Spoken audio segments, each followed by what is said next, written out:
Hey guys, once again welcome back to my YouTube channel Inside Organon. Once again I am back with today's session of explanation of aphorism, in which we will be dealing with the next aphorism today.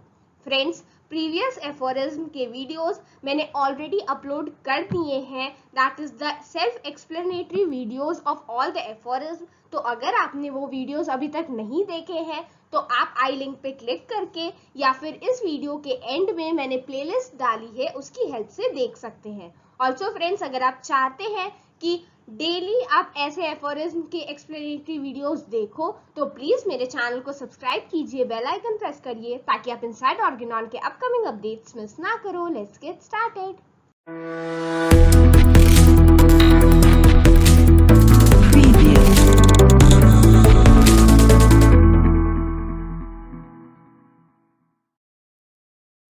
Now let's see what Dr. Hahnemann has tried to explain us with the help of aphorism number 30. The human body appears to admit of being much more powerfully affected in its health by medicine. Dr. Hahnemann लिखते हैं कि जो human की body है वो बहुत ज़्यादा effect होती है किस चीज़ से?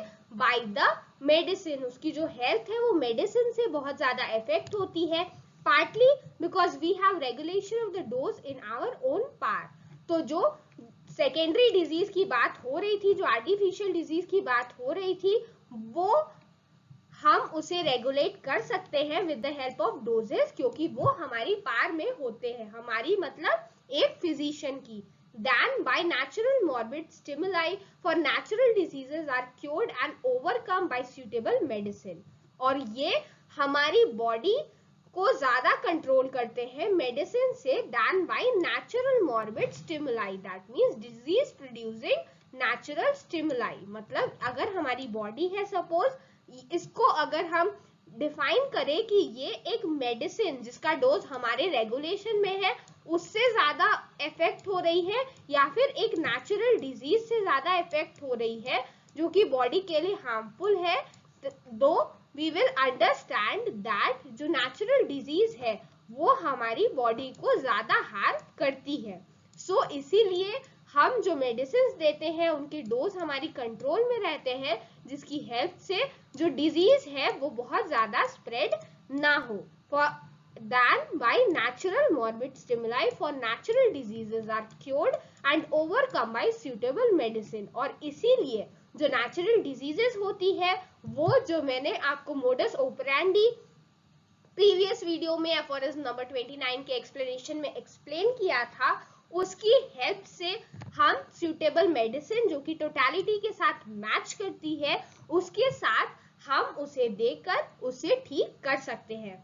Friends, modus operandi of homeopathic cure बहुत ज्यादा इंपॉर्टेंट टॉपिक है एग्जाम पॉइंट ऑफ व्यू से, and also as a homeopath it is very important for you to know at least that how does a homeopathic cure takes place.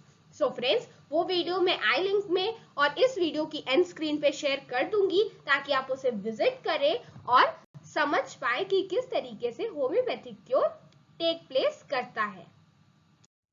So friends, this is all about today's lecture. In today's lecture we discussed aphorism number 17. I hope this video was helpful. अगर आपको इससे related कोई भी doubt हो तो आप मुझसे comment section में पूछ सकते हैं.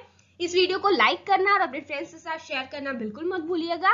एंड ऑल्सो अगर आप मेरे चैनल पे पहली बार विजिट कर रहे हो तो प्लीज इसे सब्सक्राइब करिए और बेल आइकन प्रेस करिए ताकि आप इनसाइड ऑर्गेनॉन के अपकमिंग लेक्चर्स मिस ना करो. Thank you.